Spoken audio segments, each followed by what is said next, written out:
So, ayan. Paano ba mag-plot ng points sa Cartesian plane? So, halimbawa, meron kayong paper. Ayan. So, ang gagawin nyo lang ay mag-drawing kayo ng y-axis. So, ito halimbawa yung ating y-axis. Ito naman yung ating x-axis. So, ayan. So, again, ito yung ating, yung patayo na linya, yan yung ating y-axis. At ito naman yung ating x-axis. So, kung meron tayong coordinates, so ang coordinates natin palagi yung x and y. So, makikita natin yung x coordinates dito, and then ito namang y dito. So, dalawang number line kasi yan. So, ngayon ito yung 0 mo. Pag gumawa ka dito ng ganyan, yan, lagyan mo ng mga guhit-guhit. Yan. Pag meron naman kayong graphing paper, edi mas okay. So, ito mula dito sa 0, going there, positive yan. So, lagyan nyo lang yan ng positive 1, positive 2, positive 3, positive 4, positive 5, and so on. Tapos, dito, pwede rin, yan, lagyan mo yan, guhit-guhit din. And pag nagdo-drawing ka, hanggat maaari, siguraduhin mo na medyo kahit papano ay pantay kung hindi ka naka-graphing paper. Kung may ruler ka, gumamit ka ng ruler. Yes. Mula dito sa gitna, going to the left, yan na ay mga negative. So, negative 1, negative 2, negative 3, then negative 4. So, ayan. So, yan yung ating x-axis. So, lahat ng nakalagay dito sa una, yung x-coordinates natin, dito nyo ngayon hahanapin. Okay, next, gawin naman natin yung y-axis. So, going mula sa center, sa 0, 0, going up, yan ay positive. So, gawa ka ulit ng mga lines. And so, kung malaki yung papel nyo, edi dire-diretso, diba? Depende kasi yan kung gaano kalaki yung paper nyo. So, dito, lagyan nyo din ng positive. Positive 1, positive 2, positive 3. Ayan. Then, mula sa 0, going down, yan naman ay mga negative. Ayan. So, dito, meron tayong negative 1, negative 2, negative 3, negative 4. So, ayan. So, nagawa na natin siya. Ayan. So, ngayon, kung ayaw mo na 1, 2, 3, 4, 5, and so on yung gamitin mo, pwede kang gumamit ng multiples. So, for example, multiples of 2. Kasi masyadong malawak yung gawa mo. So, dapat lahat ng ilalagay mo dito, multiples of 2. So, 2, 4, 6, 8, 10, 12, 14, 16, and so on. Sa kabila, negative 2, negative 4, negative 6, negative 8, and so on. So, ganun din dito sa y-axis. Dapat multiples of 2 kung gagamitin mo yon. So, ang ginamit natin, 1, multiples of 1. Kaya 1, 2, 3, 4, 5, and so on. So, ayun. After nun, ay magpa-plot na tayo. So, halimbawa, ang ibinigay sa inyo ay, halimbawa, number 1. O, number 1, ang ibinigay halimbawa sa inyo ay, gawa tayo dito. Number 1,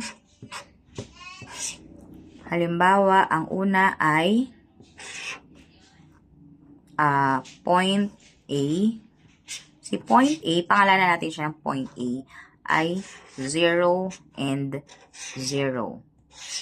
So, ibig sabihin, pag 0, 0, yan yung sa center, or other tawag natin dyan ay yung nasa origin. Ayan. So, nasan yun? Nasan si 0, 0? Ang x natin, x coordinate ay 0. Ang ating y coordinate ay 0. So, nandito siya.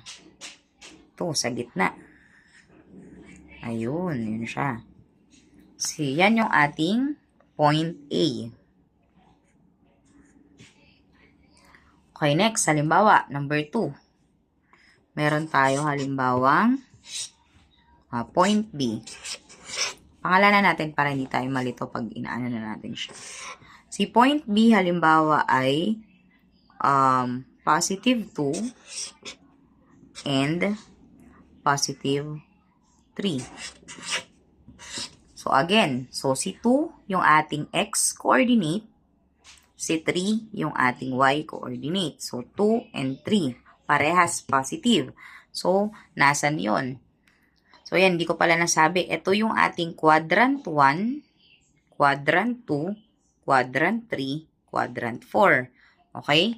So, quadrant 1, ano yung makikita natin dito sa quadrant 1? Makikita po natin sa quadrant 1 ay positive and positive.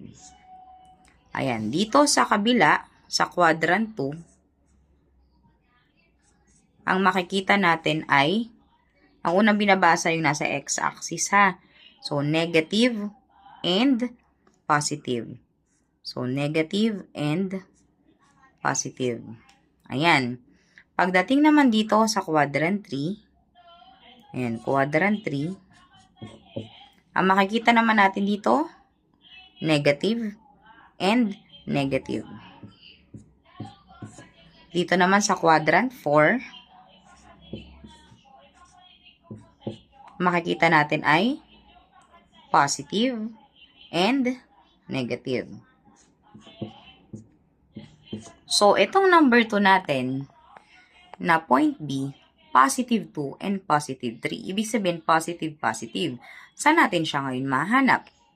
So, yan ay makikita natin sa quadrant 1. Ayan, positive, positive. So, una ay C2. C2. Yan. 2 and 3. So, ang x natin dito ay C2. At yung y natin ay C3. O, tandaan ha, ang hahanapin natin sa x-axis ay 2. At ang hahanapin natin sa y-axis ay 3. So, hanapin natin. So, eto si 2. Ayan. Tapos, sa y-axis naman, nandito siya. Tapos, ang gagawin nyo ay, kailangan ipag-connect nyo sila. So, ayun. Ayun siya. Eto si 2. Nakatapat yung point. Nakatapat din kay 3. Ayan. Tapos, burahin nyo na yung broken line. Ayan. So, ito yung point natin. Yan yung ating point B. O, point B kasi yun yung pinangalan natin doon sa point natin. Okay, next. Gawa pa tayo ng isa. Example number 3. Halimbawa, meron tayong point C. Tapos, yung point C naman natin ay negative 3 and positive 2. Si negative 3, yun yung hahanapin natin sa x-axis. At si positive 2, yun naman yung hahanapin natin sa y-axis. Okay, negative 3 muna tayo. Hanapin natin. So, eto siya, si negative 3. Tapos, positive 2 yung y natin. So, eto siya, positive 2. Tapos, magmi-meet sila dito. Ayun. So, that will be our point C. Okay. Ba? So, next. Magbigay pa ako ng isa. Okay, example number 4. O, si point D naman. Point D. So, halimbawa, meron tayong negative 4 and positive 1. Si negative 4 yung ating x coordinate and yung y naman natin si y. Y natin ay si 1. So, ngayon, hanapin natin si negative 4 sa x. So, x, negative 4, ito. Tapos, yung ating positive 1. Positive 1, ito siya. So, magkikita ulit sila dito. Ayun. Dito. Yan naman si point D. Ayan. So, ganyan mag-plot ng points. So, nakikita nyo na ba? Nai-imagine nyo ba?